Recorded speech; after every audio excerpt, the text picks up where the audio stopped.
तो हेलो नमस्कार बच्चा लोग। तो आज हम डिस्कस करने वाले हैं जो इम्पोर्टेंट ग्राफ्स है आपके फिजिक्स के अंदर। ठीक है, इम्पोर्टेंट ग्राफ्स।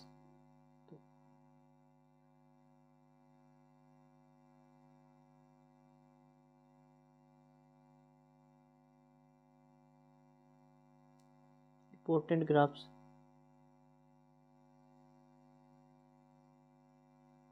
जो आपके 1 से लेकर 14 चैप्टर है, ठीक है, फिजिक्स के अंदर। तो जो इम्पोर्टेंट ग्राफ्स है सभी चैप्टर में से 1 से लेकर 14 तक जितने भी चैप्टर में, उन सभी चैप्टरों में जितने भी इम्पोर्टेंट ग्राफ है उनकी आज हम डिस्कस करने वाले। इम्पोर्टेंट है वो बोर्ड एग्जाम के अकॉर्डिंग। तो ग्राफ आप एक बार इस वीडियो को एक बार कम्प्लीटली अच्छे से देख लेना। इसमें से 1 या 2 ग्राफ पक्के आएंगे, कंफर्म है, 100% श्योरिटी है कि 2 ग्राफ तो इस वीडियो से पक्के आएंगे। ठीक है, तो शुरू करते हैं। ठीक है बच्चा लोग, तो जैसा कि आपको दिख गया क्लास 12 फिजिक्स ग्राफ 1 शूट। ठीक है, आगे देखो। तो बच्चा लोग जो हमारा फर्स्ट चैप्टर है इलेक्ट्रिक फील्ड एंड चार्ज, उसकी बात करें तो हम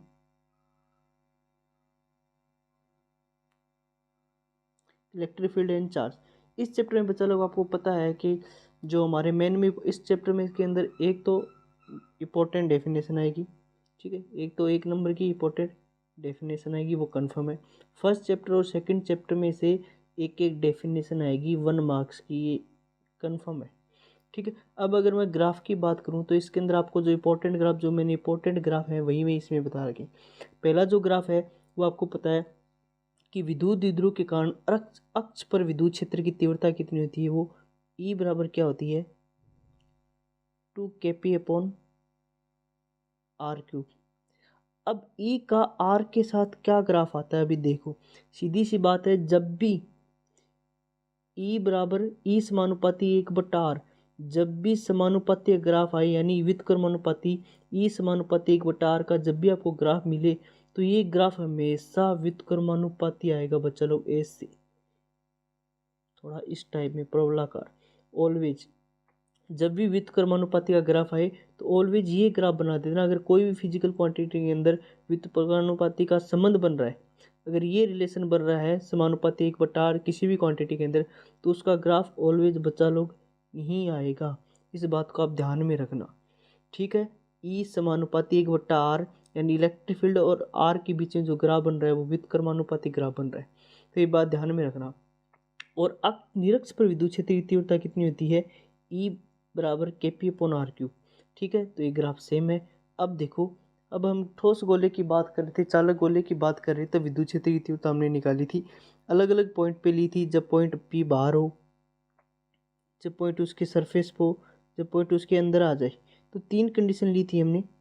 वो तीनों कंडीशनों के अंदर हमने देखा था इलेक्ट्रिक फील्ड का आर के साथ पी पॉइंट के साथ कैसे कैसे बिहेव हो रहा था। तो इसके अंदर 3 अलग अलग चीज़ आई थी। पहले तो आर जब क्या होता, पहली कंडीशन के अंदर क्या था, तो इसका पहले क्या हो रहा था कि जब हमारा पी पॉइंट बाहर था, पी पॉइंट बाहर था मतलब जो कैपिटल आर था वो ग्रेटर देन था स्मॉल आर से, sorry small R greater than था कैपिटल आर से, जब पी पॉइंट बाहर था। सेकंड के अंदर क्या था, जब पी पॉइंट सरफेस पे आ गया था तब आर बराबर आर हो रहा था, जब सरफेस पे ले रहे थे। थर्ड पॉइंट के अंदर क्या हो रहा था, जब पी पॉइंट अंदर आ गया था, स्पेयर के अंदर, इस गोले के अंदर आ गया था, तब उस टाइम क्या हो रहा था कि बच्चा लोग हमारा जो कैपिटल आर था वो ग्रेटर देन हो रहा था स्मॉल आर से। और आपको पता है इस टाइम चालक के अंदर कोई इलेक्ट्रिक फील्ड नहीं थी, तो ई बराबर 0 मिला था। ठीक है, अंदर कोई आवेश नहीं था तो ई बराबर 0 मिला था। इन तीनों कंडीशनों का एक साथ ग्राफ बनाया गया है कि जब आप देख सकते हो इसमें,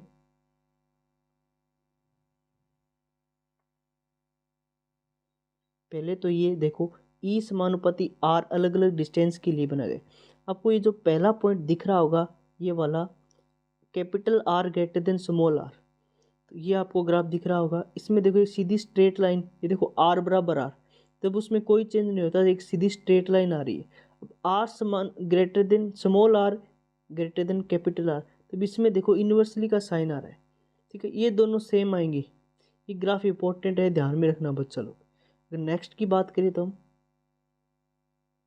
ये देखो, अभी ये एक इंपॉर्टेंट ग्राफ है, इसको भी आपको ध्यान में रखना। ये तो आपको पता है कि जब बिंदु आवेश की वजह से विद्युत क्षेत्र की तीव्रता कितनी होती है, ई बराबर के Q upon R square.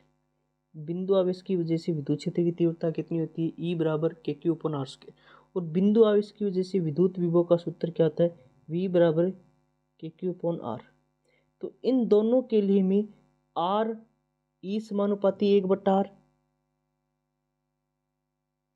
Square we समानुपाती 1/r। तो इन दोनों के लिए मैं ग्राफ बनाना, आपको पता है मैंने पहले ही डिस्कस किया था कि जब भी ई समानुपाती 1/r या वी समानुपाती ई समानुपाती 1/r स्क्वायर वी समानुपाती 1/r, जब भी व्युत्क्रमानुपाती का ग्राफ आए तो ऑलवेज प्रवलयाकार इस टाइप में ही आएगा। जब भी व्युत्क्रमानुपाती की बात हो, समानुपाती का ग्राफ हमेशा एक स्ट्रेट लाइन आएगा। ऐसे समानुपाती का ग्राफ आए ना, किसी के बीच में ऐसे मान लो जैसे ई समानुपाती कुछ भी बन रहा हो, यानी पी समानुपाती ई इस टाइप में कुछ कोई वैल्यू आ रही हो, तो इसका जो ग्राफ बनाना दे दे तो वो सीधा स्ट्रेट लाइन आएगा। समानुपाती का ग्राफ ऑलवेज स्ट्रेट लाइन आएगा, इस बात को आप ध्यान में रखना थोड़ा। तो इसमें देखो ई और वी का दोनों का कंबाइंड ग्राफ बनाना है आर के साथ, यानी ई और वी आर के साथ कैसे चेंज हो रही कि देखो जब आर बढ़ता है तो ई घटता है, आर बढ़ता है तो वी भी घटता है। तो इसको पता है आपको, इन्वर्सली ग्राफ आएगा। अब इसमें भी देख सकते हो जहाँ के एक कूलम्ब नियतांक है, तो ये जो ग्राफ दिया गया है पहले ई की वैल्यू इधर वी की वैल्यू, तो ये ग्राफ इंपॉर्टेंट है, इसको बच्चा लोग ध्यान में रखना। ठीक है, पहले ई का ये देखो, ई जैसे इस पॉइंट पे क्रॉस कर रहा है, यानी एक पॉइंट ऐसा आ रहा है जब दोनों की वैल्यू सेम हो रही है। ठीक है, ये देखो यहाँ पे क्रॉस कर रहा है, तो एक पॉइंट ऐसा आएगा जब दोनों की वैल्यू क्या हो रही है, सेम हो रही है। इस बात को आप ध्यान में रखना। और यहाँ पे आप देख सकते हो जो ब्लू लाइन है वो वी को डिनोट कर रही है, और जो ये ब्राउन लाइन है ये इलेक्ट्रिक फील्ड को डिनोट कर रही है। ठीक है, ये इंपॉर्टेंट ग्राफ है। अब देखो आगे बच्चा लोग, ये बढ़िया आपने पढ़ा भी होगा। तीसरे चैप्टर के अंदर बात करूँ, तीसरा चैप्टर का है कि ओम का नियम क्या होता है, V equal to I R. तो वी का आई के साथ क्या ग्राफ आता है, अभी देख लो, इस समानुपाती इस रिलेशन बन रहा है। तो समानुपाती ग्राफ हमेशा कैसे आएगा, ऐसे आएगा। वी इधर वी डिनोट करते हैं वाई एक्स पे, एक्स एक्स पे आई डिनोट करते हैं। जैसे जैसे वी बढ़ाओगे आई भी इंक्रीज करेगा। ठीक है, लेकिन यहाँ पे देखो कुछ एरर आ रहा है, आप देख सकते हो इसमें। ठीक है, थोड़ा सा अपने पथ से क्या हो जाता है, डेविएशन हो जाता है, विचलित हो रहा है यहाँ से।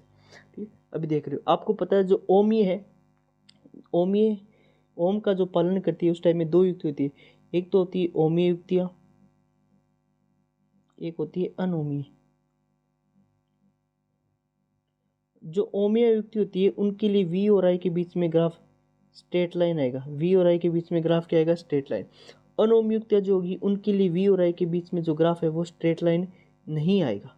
ठीक है, जैसे डायोड होता है, एक इंपॉर्टेंट क्वेश्चन यहाँ पे बात कर रहा हूँ मैं आपसे, एक क्वेश्चन में पूछेगा आ भी सकता है कि डायोड का प्रतिरोध, डायोड का स्थायी प्रतिरोध न होकर, डायोड का स्थायी प्रतिरोध न होकर खालिस्तान प्रतिरोध होता है, तो खालिस्तान में आएगा बच्चा लोग गतिक। इस बात को आप ध्यान में रखना, ये इंपॉर्टेंट है कि डायोड का स्थायी प्रतिरोध न होकर खालिस्तान प्रतिरोध होता है। तो कौन सा प्रतिरोध होता है, गतिक प्रतिरोध होता है। इस बात को ध्यान में रखना।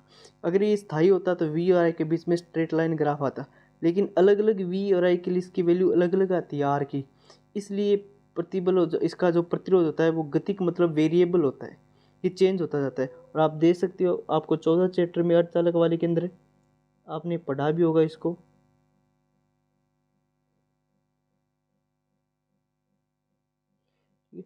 अर्धचालक वाले चैप्टर के अंदर आपने इसको पढ़ा भी होगा।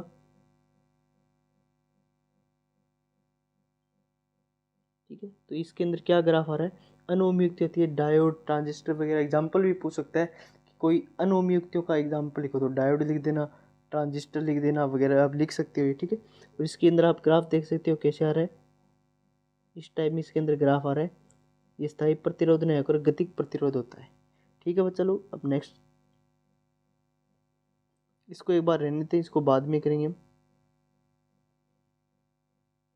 अभी देखो ये भी इंपॉर्टेंट है। ठीक है, कि प्रतिरोधकता का ताप के साथ कैसे कैसे चेंज होता है, चालकों के लिए कैसे चेंज होता है, अर्धचालकों के लिए, कुचालकों के लिए कैसे चेंज होता है। अभी आप देखो कि आपने पढ़ा है, तीसरे चैप्टर के अंदर आपने पढ़ा होगा कि जो चालक होता है, ठीक है, अगर हम टेम्परेचर बढ़ाते हैं, टेम्परेचर इंक्रीज करते हैं चालक पदार्थों के लिए, धातुओं के लिए, तो उनकी प्रतिरोधकता का मान बढ़ता है, उनकी प्रतिरोधकता का मान बढ़ता है। तो उनका मान बढ़ेगा तो उनके बीच में जो ग्राफ आएगा, चालकों के लिए, जैसे कॉपर धातु के लिए बात करूँ तो वो कुछ इस टाइप में आता है, ऐसे इंक्रीज बढ़ता है। यानी टेम्परेचर बढ़ाने से, अगर आप टेम्परेचर को इंक्रीज करोगे तो जो प्रतिरोधकता है वो भी इंक्रीज करेगी, ठीक है। अब देखो इसमें जो फर्स्ट ग्राफ दिया है कॉपर, ये जो ग्राफ दिया गया है कॉपर, ये धातुओं के लिए दिया गया है। अब सेकंड में देखो नाइक्रोम, ये जो मिश्र धातु के लिए दी गई है। और आपको बता दूं, ये जो मिश्र धातु होती है उनका प्रतिरोध ताप गुणांक नगण्य होता है। 1 नंबर का क्वेश्चन पूछा जा सकता है कि मिश्र धातुओं का प्रतिरोध ताप गुणांक होता है, क्या होता है, नगण्य होता है। इनका प्रतिरोध ताप गुणांक धनात्मक होता है। चालक यानी धातुओं के लिए प्रतिरोध ताप गुणांक धनात्मक, मिश्र धातुओं के लिए नगण्य होता है। और इधर आप देख सकते हो ये अर्धचालकों के लिए बनाया गया है। अर्धचालकों के लिए अंदर क्या होता है आपको पता है, उनके पास फ्री इलेक्ट्रॉन नहीं होते।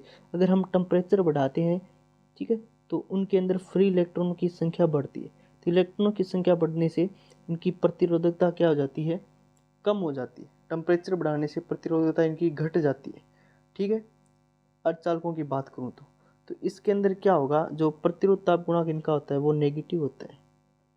इस बात का आप बच्चा लोग ध्यान में रखना। ये पोटेंस ग्राफ है, ये मिश्र धातुओं के लिए नाइक्रो मिश्र धातु मान सकते हो, ये धातु चालक धातु के लिए, और ये हो गया अर्धचालकों के लिए या कुचालकों के लिए। तो इसको बात को ध्यान में रखना, ये तीनों इंपॉर्टेंट ग्राफ है। अगला देखो, ये मूविंग चार्ज, ये चैप्टर नंबर 4 के अंदर ग्राफ है, इंपॉर्टेंट ग्राफ है। देखो कि magnetic field on the axis of a circular current loop. इस सर्कुलर करंट लूप के अंदर बायोसार्ट का आपने जो लॉ यूज किया था, क्या होता है बायोसार्ट का law, B equal to mu naught upon 4 pi I D L sine theta upon R square, ये होता है। अब इसकी 3 एप्लीकेशन थी, हमने पढ़ी थी। हमने अक्ष पर पढ़ा था, इसके सेंटर पे पढ़ा था, ठीक है, सीधे धारावाही अनंत तार के कारण हमने पढ़ा था कि क्या क्या मैग्नेटिक फील्ड लाइंस होती है। तो ये ग्राफ भी इंपॉर्टेंट है, ठीक है, ये ग्राफ आप ज़रा ध्यान में रखना। अब चलो अभी देख सकते हैं एक वायर है, इस वायर में करंट जा रही है। जब अंगूठा अपना रखोगे, राइट हैंड थंब रूल, जब भी डायरेक्शन की बात करो, राइट हैंड थंब रूल, इसको यूज करना बच्चा लोग, ठीक है। अब जैसे इस वायर के अंदर करंट ऐसे जा रही है नीचे की तरफ, तो इसमें जब आप किसी भी कोई भी पॉइंट को कंसीडर करोगे, मान लो ये पॉइंट इधर है, आपसे पूछे कि बताओ इस पे यहाँ पे मैग्नेटिक फील्ड की डायरेक्शन क्या होगी, पी पॉइंट इधर है, तो आप क्या करें, अंगूठे को अपनी इस डायरेक्शन में रखोगे और अंगुलियों को इस तरफ करोगे, तो अंगुलियाँ जाएगी किस तरफ, इस पी पॉइंट से अंदर की तरफ। इसमें जो मैग्नेटिक फील्ड लाइन बनेगी वो क्रॉस बनेगी, क्रॉस मतलब अंदर की तरफ। अंगूठा आप ऐसे इस साइड में रखोगे, अंगुलियाँ जाएगी आपकी इस तरफ, तो अंगुलियाँ अंदर की तरफ कर्ल होगी, अंदर की तरफ मुड़ेगी। तो विद्युत चुम्बकीय क्षेत्र की जैसे अंदर की तरफ को किससे डिनोट करते हैं, हम क्रॉस से डिनोट करते हैं। इसको ध्यान में रखना। नेक्स्ट क्वेश्चन, ये देखो, ये भी इंपॉर्टेंट क्वेश्चन है कि B बराबर mu naught upon 2 pi R, ये तो केंद्र वाला ही है, B बराबर mu naught I upon 2 pi R. अब B का R के साथ क्या ग्राफ आ रहा है, B का R के साथ व्युत्क्रमानुपाती ग्राफ हो रहा है।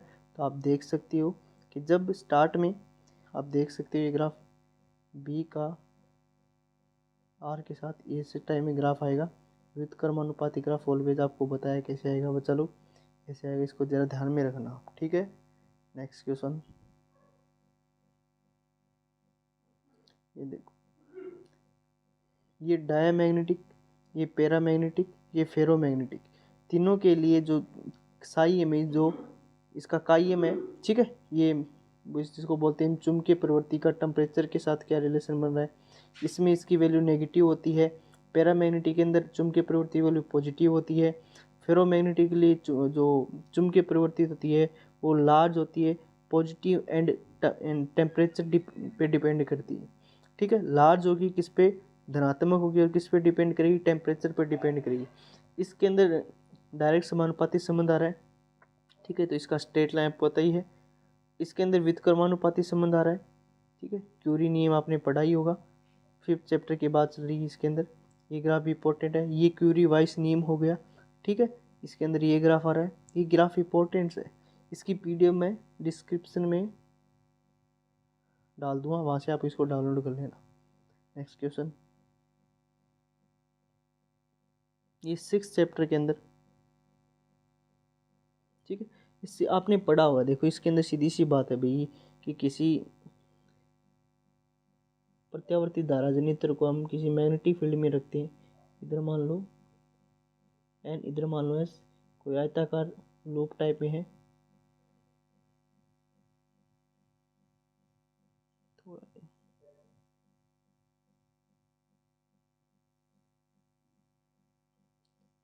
इधर एन मान लो, इधर एस।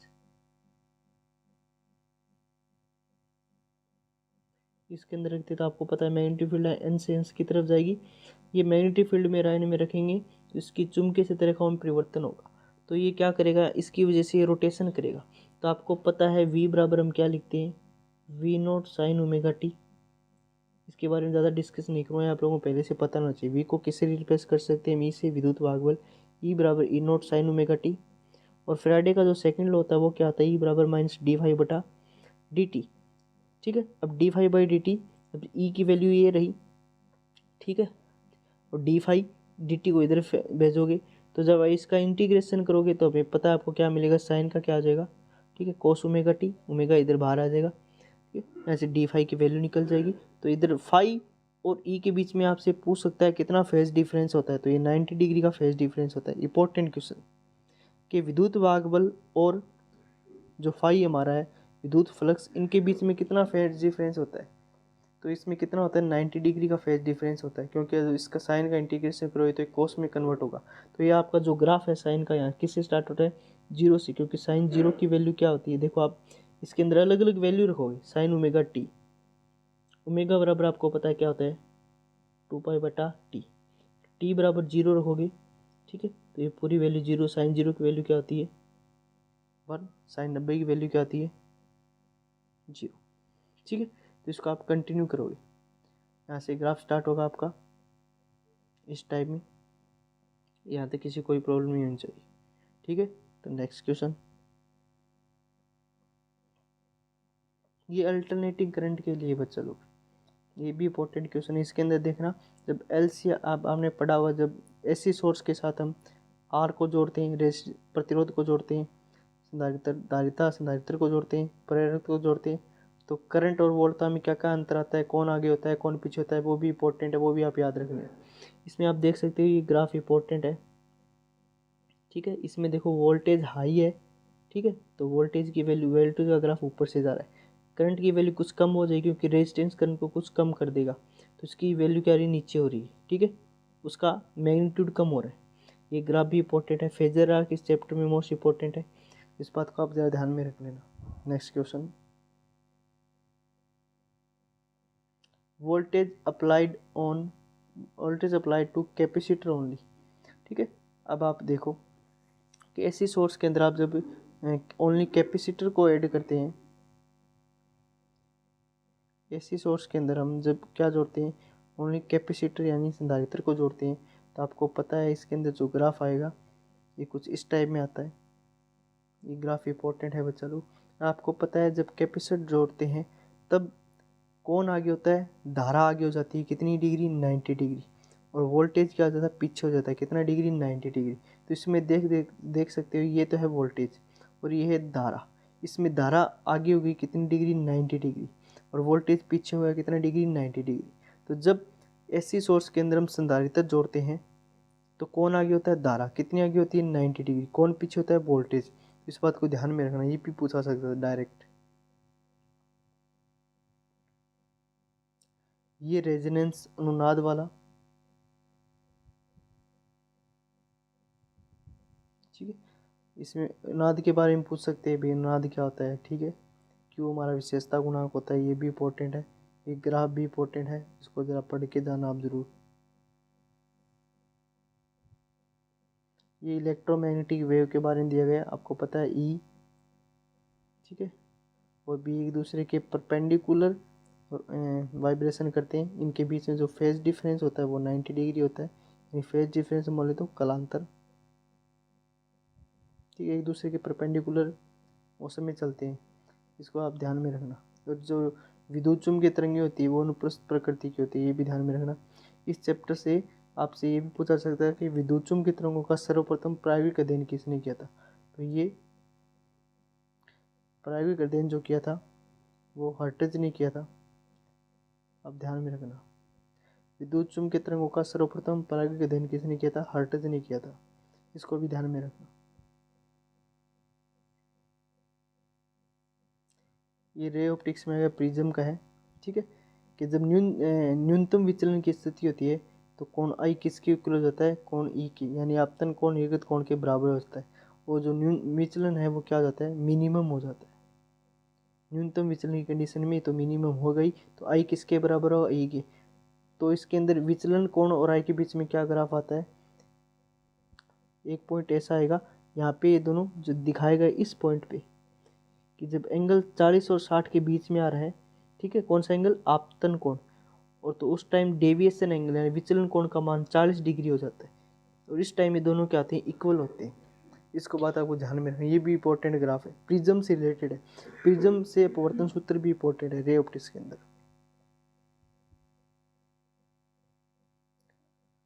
ये यंग डबल स्लिट, ठीक है, आपको पता है व्यतिकरण के अंदर क्या होता है, ऊर्जा का क्या होता है, ऊर्जा का संरक्षण होता है। इसमें ऊर्जा का पुनर्वितरण होता है। जो ऊर्जा हमें संपोषी व्यतिकरण के अंदर मिली थी वो जब विनाशी व्यतिकरण होता है तो उसमें वो कन्वर्ट हो जाती है।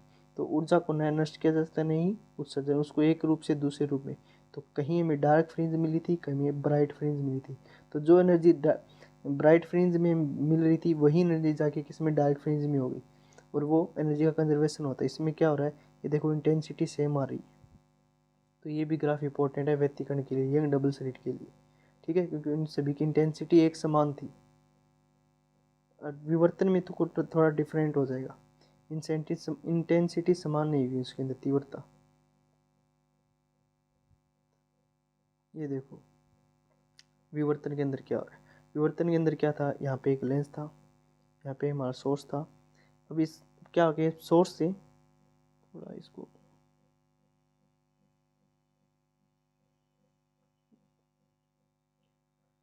विवर्तन के अंदर क्या था, ये हमारा सोर्स था जिससे लाइट आ रही थी। अभी यहाँ पे लेंस था। अभी लेंस यूज क्यों किया गया, क्योंकि जो सोर्स से लाइट निकलेगी उनको एक रेखा में समांतर करने के लिए उत्तल लेंस का प्रयोग किया गया। और समांतर रेखाओं के लिए, ये समांतर है, इसके लिए तरंगागर कैसा होता है, एक समतल होता है, ये समतल तरंगागर मिला था।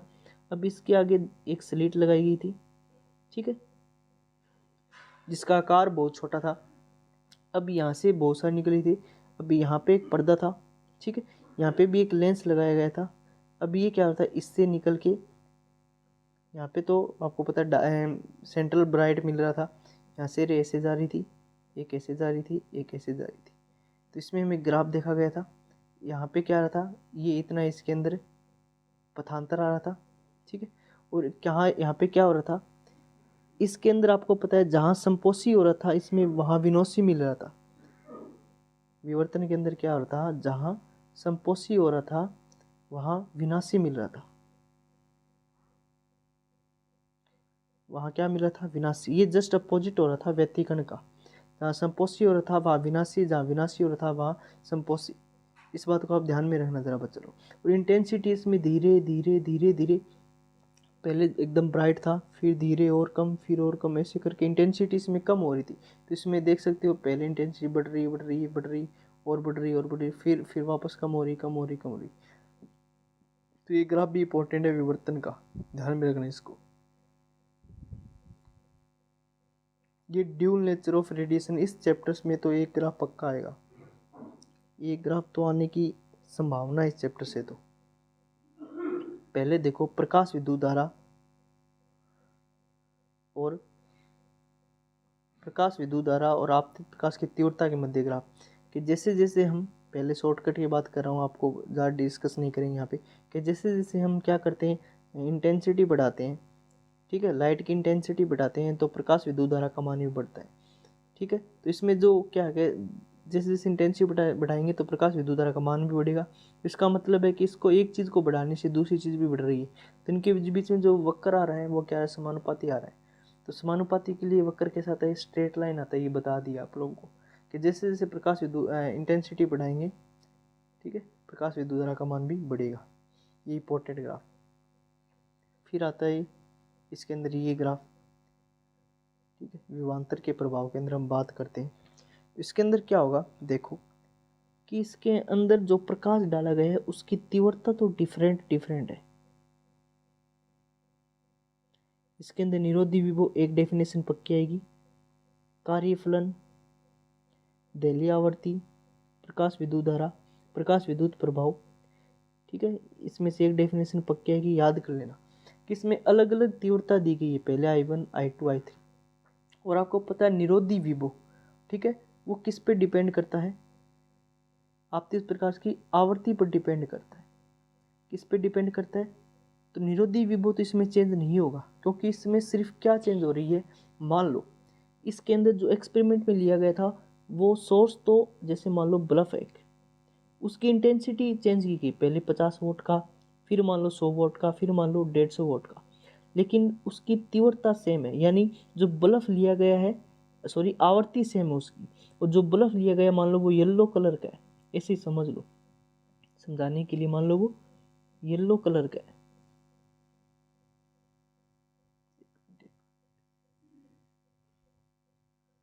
जो बल्ब लिया गया वो मान लो येलो कलर का है, लेकिन येलो कलर का है, कलर सेम है, आवर्ती सेम हो, क्योंकि कलर चेंज होने से आवर्ती चेंज हो जाएगी, और जो तीव्रता चेंज गई, एक बार तो 100 वाट का, एक बार मान लो 120 वाट का, एक बार मान लो 150 वाट का, तो सिर्फ तीव्रता चेंज गई है, येलो कलर को चेंज नहीं किया गया इसके अंदर।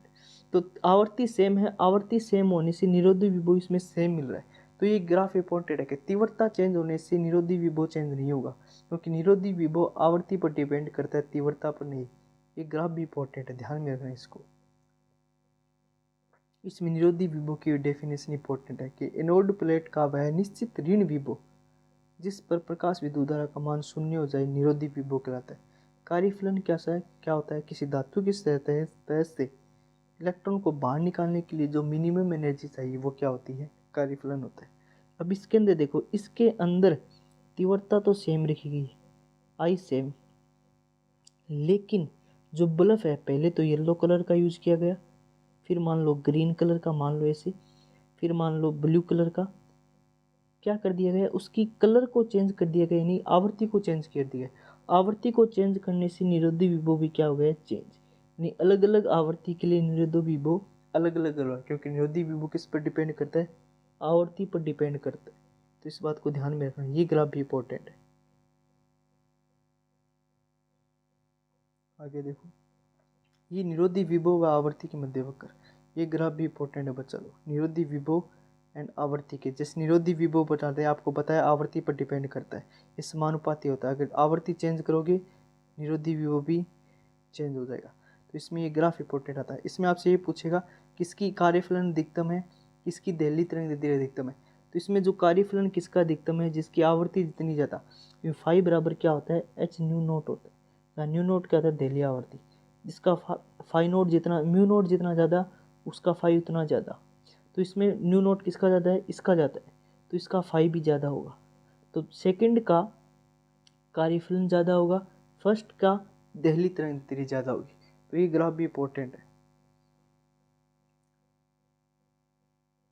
ये एटम के लिए प्रकीर्णित अल्फा कणों की संख्या व प्रकीर्णन कोण के मध्य कि रदरफोर्ड ने एक्सपेरिमेंट किया था, क्या उसमें क्या था, अप्रोक्सीमेटरी पार्टिकल तो सीधे निकल गए थे, जैसे कि इस ग्राफ में दिया गया कि 10 की पावर 10 अप्रोक्सीमेटरी पार्टिकल तो सीधे निकल गए थे, कि थीटा बराबर 0 से डायरेक्ट निकल गए, ठीक है। और एक पार्टिकल ऐसा था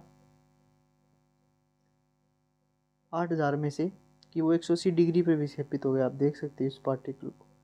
180 डिग्री पे रोना 8,000 में से सॉरी 20,000 में से एक ऐसा पार्टिकल था जो 180 डिग्री पे क्या हो गया, वापस विक्षेपित हो गया, अपनी दिशा में वापस आ गया, जितने एंगल से गया था उतने एंगल से वापस। ये भी इंपॉर्टेंट ग्राफ है।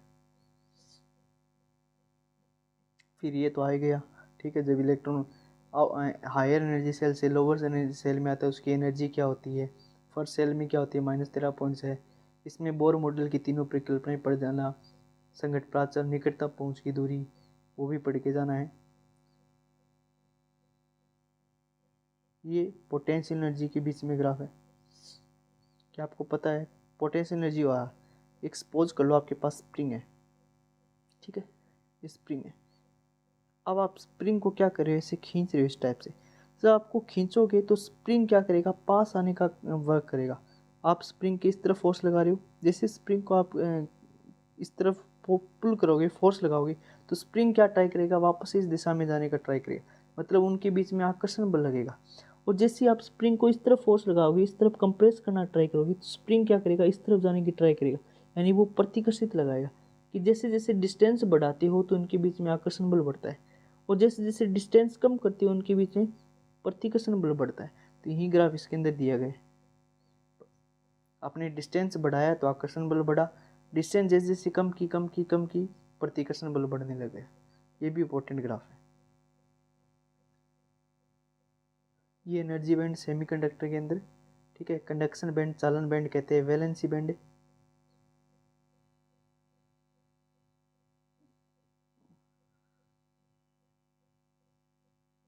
ठीक है। कंडक्शन बैंड, चालन बैंड, वैलेंसी बैंड, शोंजी बैंड, ठीक है। और ये जो बीच में गैप हो रहा है जिसको फॉरबिडन एनर्जी गैप यानी वर्जित ऊर्जा अंतराल कहते हैं, ये चालकों के लिए हो गया, ठीक है। और ये किसके लिए हो गया, देखो एक बार, अब ये देखो, ये चालकों के लिए हो गया ये वाला। अब ये जो वाला है इसमें डेल ई जी का मान देखो 3 इलेक्ट्रॉन वोल्ट से ज़्यादा है, तो ये कुचालकों के लिए हो गया। इसमें डेल ई जी का मान 3 इलेक्ट्रॉन वोल्ट से कम है, तो ये अर्धचालकों के लिए होगा। ये वाला अर्धचालकों के लिए, ये वाला कुचालकों के लिए। इसमें सिलिकॉन व जर्मेनियम का आपसे डेल ई जी यानी वर्जित अंतराल भी पूछ सकता है। सो सिलिकॉन का कितना होता है 1.1, जर्मेनियम का होता है 0.7 इलेक्ट्रॉन वोल्ट, इधर भी इलेक्ट्रॉन वोल्ट, ध्यान में रखना, ये भी इंपॉर्टेंट क्वेश्चन। ये हो गया, ये ग्राफ भी आपको पढ़ के जाना है कि अगर पीन संधिका अगर बाइसिगण पस बाइसिगण, ये हाफ वेव अर्ध तरंग दिष्टकारी के लिए आपको पता है हमें आधी तरंग मिलती है, अर्ध तरंग दिष्टकारी में आधी तरंग मिलती है। ये भी इंपॉर्टेंट ग्राफ है, इंपॉर्टेंट ग्राफ है बच्चा लोग, ध्यान में रखना है इसको, ठीक है। पूर्ण तरंग दिष्टकारी में भी देखोगे आपको यहाँ पे पूर्ण तरंग मिलेगी, पूर्ण तरंग दिष्टकारी में क्या मिल रही है, पूरी तरंग मिल रही है, तो ये पूर्ण तरंग दिष्टकारी बन रहा है, ठीक है। तो इसमें 2 डायोड का प्रयोग होता है, अर्ध तरंग दिष्टकारी में 1 डायोड का प्रयोग होता है, इस बात को भी आप ध्यान में रखना। तो ये सभी चैप्टर के इंपॉर्टेंस ग्राफ हो गए।